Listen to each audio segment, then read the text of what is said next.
bavandimwe nimugire roho mutagatifu n'ingabire ze zose, tugire Kristo aganze mu buzima bwawe, aganze mu buzima bw'isi yacu. Igihe turimo nk'uko dukomeje kubizirikana, turi mu masengesho yo kwigomwa, dusenga dufatanya urunana, dusabira isi. Turi ku munsi wa 24. Uyu munsi turazirikana isengesho ryo kwigomwa, umumaro waryo, ukuntu ritanga imbaraga mu buzima bwawe, mu cyemezo wafashe, ariko rigahindura n'amateka y'isi. Iyo rya sengesho riganishije ukwigomwa kwawe mu gufasha abandi, mu kwitangira abandi. Tugiye kureba kandi ko Imana iguhamagarira kwigomwa, atari uko mu buzima bwawe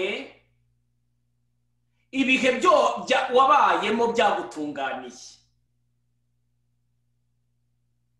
atari uko wasubijwe mu bibazo by'imibereho yawe.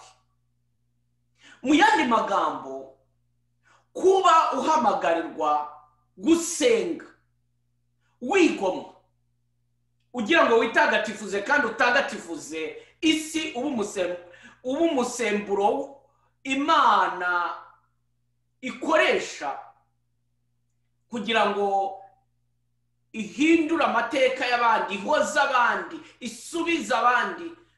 Ntabwo ari uko nawe uba ubuze ibibazo. Mbere ya byose dusaba imbaraga za Roho Mutagatifu amanukire mu buzima bwacu, aduhe kujya mu mbaraga z'ijuru, aduhe kujya mu bushobora byose bw'Imana. Kuko iteka iyo umuntu yireba muri kamere ye, haza igishuko cyo kwiyuzura, haza ibitekerezo iteka byo kwiyitaho ndetse no kwigereranya n'abandi. Hari igihe ushaka gukora ikintu Roho Mutagatifu agushyizemo, ukabanza ukareba abandi icyo babivugaho, ukabanza ukibaza niba hari abandi babikoze cyangwa hari abandi babyumva nk'uko ubyumva. Hari igihe se uterwa no kwireba mu bibazo byawe, iteka ryose ukumva ikidasanzwe Imana iguhamagariye, ukabanza kureba uti ariko ibi ngibi byagombye gukorwa n'aka cyangwa runaka. Twakunze kubaho iteka ryose dufatira ingero ku bandi bantu, ariko muri aka kanya Roho Mutagatifu azanye icyifuzo cye mu buzima bwawe, aje kukumanukiraho, aje kukuzuramo, aje kukubwiriza ukuntu ushobora kubaho ubuzima bwawe kuri iyi si bukabera abandi igisubizo, niyo wowe ibibazo byawe bitaba byarasubijwe.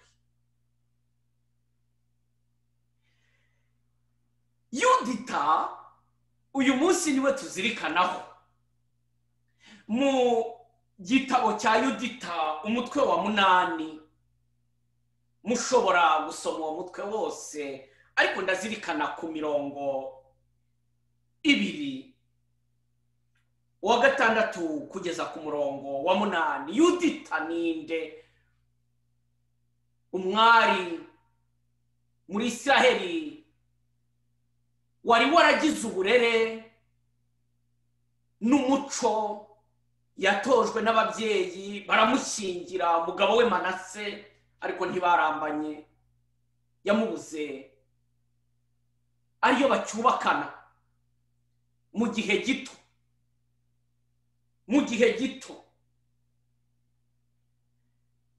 Yudita arapfakara mu myaka 3 gusa, nta mwana yari afite. Manase umugabo we yari afite ubutunzi, bari bitunze, bari bihagije, ariko uyu mwari wa Nyagasani akagira n'uburanga. Uburanga, yari mwiza cyane kubigaragarira amaso y'abantu. Ariko Yudita tugiye kubona ukuntu umuntu arenga ibiboneshwa amaso, arenga ibyifuzo by'ibyo yarategereje mu mibereho ye, umuntu akabaho ibitaboneshwa amaso. Uyu munsi Imana irashaka kuguha ibyo utarebesha amaso ya muntu, ibidashyikirwa n'ubwenge muntu, kubaho mu ngabire ya Roho Mutagatifu, kubaho mu mbaraga za Roho w'Imana, mu mbaraga z'umwuka w'Imana, ukabaho abantu rimwe na rimwe babona ko ubuzima bwawe bwapfubye, bwageragejwe, ariko wowe ubwo aho hari ikigeragezo, aho hari igikomere, aho hari ibyago, ariho hagiye guhinduka inema y'Imana ku bandi. Ega ukuntu ibi bihe bidasanzwe Imana igiye kuguha kubaho mu buryo budasanzwe, ubwirijwe na Roho Mutagatifu. Uyu Yudita yari yariyubakiye icyumba ku gisenge cy'inzu ye,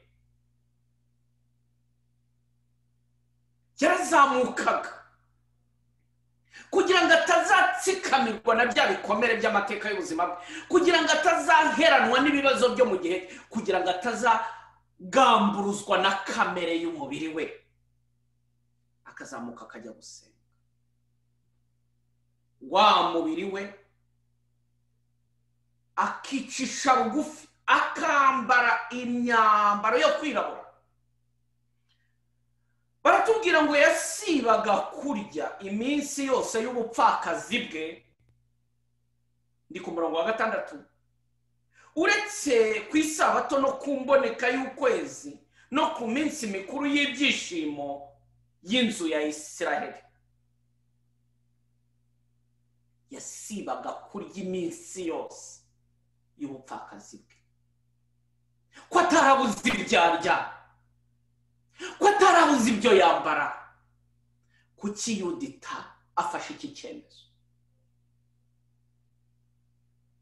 Hari igihe abantu bigomwa bakigomwa mu byo n'ubundi badafite. Iyo wigomwe kurya n'ubundi nta utari kurya, ntabwo wigomwa. Iyo ugiye ku kazi ukaza kubura umwanya wo gufungura kubera akazi kabaye kenshi, wibyita kubwo wigomwe, kuko n'ubundi aho uri bubibonere uraza kwikungahaza uko ubyumva. Bavandimwe, ushobora kubaho muri byinshi, ushobora kubaho mu buryo busanzwe abantu bakubonamo, ariko ufite irindi banga ryo kubaho mu mutima wawe, ibanga ufitanye n'Imana yawe. Bakristo, ubuzima bwacu busigaye bwarabaye ubuzima rusange, ubuzima bw'ikivunge, ubuzima bw'ikoraniro, ubuzima bw'abandi. Usanga dushaka ko abandi badutekereza, usanga ko abandi twifuza ko badufatira ibyemezo, usanga dushaka gukora nk'uko abandi bakora, usanga dushaka kwigana ibyiganika. Uyu munsi Nyagasani akwereka ko burya isengesho ryo kwigomwa riri hagati y'ibanga ry'umuntu n'Imana ye, ni nayo imushyiramo icyo ukwigomwa kwe kugamije. Imana niyiha icyerekezo kwigomwa kwawe. Niyo mpamvu si ibintu wakora ugendera ku ijisho ry'undi. Barabibona gute? Barabivuga gute? Ndagirira nde? Ndabibwira nde? Ndabyereka nde? Yari mwiza cyane binogeye ijisho. N'umurongo wa 7. Umugabo we Manase yari yaramusigiye zahabu na feza, abagaragu n'abaja, amatungo n'imirima, maze Yudita akabyitegekera. Ni femme responsable. Hari abantu bagiye batekereza ko gusenga cyane bitandukana, cyangwa se kera baravugaga, nakuraga nsanga abantu bavuga ngo ntugasenge cyane utazarindagira nka kanaka cyangwa runaka, kubona ibintu byaramuyobeye ubuzima bwe nta murongo bufite. Oya, umuntu usenga by'ukuri, umuntu wigomwa by'ukuri, aba ari na responsable mu buzima bwe. Imana iguha izo mbaraga, Imana iguha iyo ngabire, kuko ibanga ry'isengesho ryawe n'ubuzima bwawe biri hagati mu mutima nama wawe n'Imana yawe.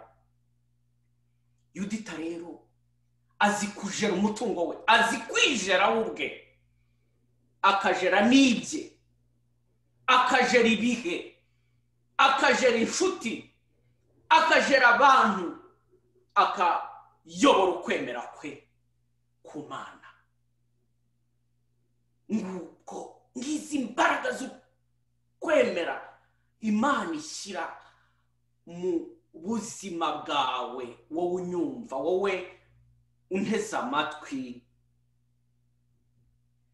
Ngo nta muntu n'umwe wamuvugagaho amagambo adakwiye, kuko yubahaga Imana cyane.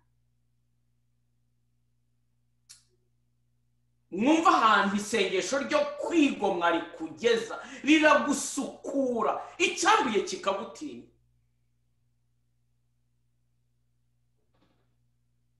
Turi mu isi irimo byinshi, duhura na byinshi. Nagira ngo nongere mpagurutse ubukristo bwa benshi bwatsindagiwe hasi n'umwanzi ukubwira ngo nawe uri umunyantege nke, nawe reka ntacyo ushoboye, uragwa mu cyaha. Umwanzi se kibikakubwira iterega si we wa mbere, none se kanaka we wamurusha ubukirisitu. Urashaka gutera intambwe ukumva irindi jwi rikubwira ritereka uzagira ubukristo burenze ubwa papa se. Ese nawe urashaka kuba wihaye Imana, cyangwa se wajya kwiha Imana nabyo ikazi kakubwira iti ariko si wowe urashaka kuzaba nka fondateri cyangwa fondatrice wawe, ko ari we. Ibyo byari by'icyo gihe. Wowe gendana n'ibihe, wowe igenza utya, wowe itwara utya. Urareba abandi, urareba, urumva byinshi, urareba, gendera kuri byinshi. Ariko uyu munsi cy'ingenzi ni kimwe. Imana irakubwiye ngo zamuka ujye mu cyumba cyo hejuru. Iki cyumba cyo hejuru ni mwibuke ko ni nacyo intumwa za Yezu Kristo zizuzurizwamo, zizasendererezwamo Roho Mutagatifu. Yudita yari yarakiyubakiye. Muntu wese uri muri iri sengesho ryo kwigomwa, ndagira ngo nkubwire ngo niba udafite uko uzamuka, niba nta cyumba cyawe cyo hejuru ugira, niba udafite umwihariko wawe n'Imana yawe. Matayo umutwe wa 6 umurongo wa 6 uravuga ngo wowe nujya gusenga winjire mu nzu yawe, ukinge, usenge so urahatagaragara, kugira ngo azakwiture.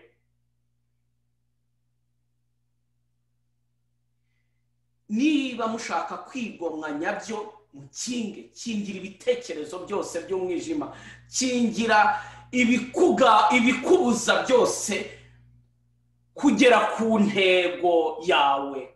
ubuzima bwawe bugira rusange. Yudita rero niwe uzafata icyemezo bikikajyana n'imibereho ye, maze ubuzima bwe bugakora ubutumwa mu muryango wa Isiraheli mu gihe bari mu makuba n'amagorwa, ayuzura imbaraga ye, akoreshwa n'Imana, kandi Imana imukoreramo gushaka kwayo kugira ngo bave mu magorwa bari barimo. Niyo mpamvu uyu munsi buri muntu wese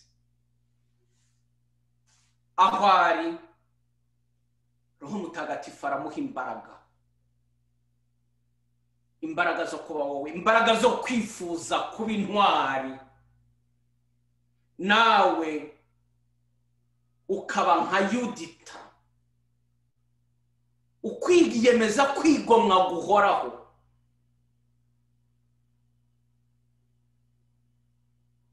ukagira ukubana n'abandi ariko ntube nk'abandi bose, ukagira uko usengana n'abandi ariko ukaba ufite isengesho ry'icyumba cyawe cyo hejuru, ukagira uko uha icyerekezo ibyakubayeho, aho guhora ubaza Imana ngo kuki, aho guhora usaba Imana ngo nihindure, ahubwo ubuzima n'imibereho yawe ukabyerekeza ku Mana, bigahinduka ituro rikiza abandi. Ngwino Roho Mutagatifu, ngwino umanukire mu bagiye kuzamuka bagiye mu cyumba cyo hejuru. Ngwino uhishurira ibanga buri muntu wese ryo kubaho mu biharimo no mu byamubayeho, kugira ngo ubuzima bwe buhinduke inema y'Imana. Ndumva ko hari ibikomere bya benshi, ndumva ko hari ubuzima bw'abantu banyuranye ugiye guha kubaho ku buryo budasanzwe, kuko nabo bahuye n'ibihe bidasanzwe. Mana Roho Mutagatifu, mu buzima bw'abantu bose barimo bigomwa basenga, uhinduka inema y'agakiza ku bandi bose, ku gihugu, ku isi. Umunsi ndakwiyeguriye kandi nkuragije ubuzima bwa buri muntu wese, kugira ngo bwakire imbaraga n'ububasha buvuye mu ijuru, maze ubuzima bwa buri wese buhinduke inema y'Imana ku bwa Yesu Kristo Umwami wacu. Amen. Izina ry'Imana Data na Mwana na Roho Mutagatifu. Amen.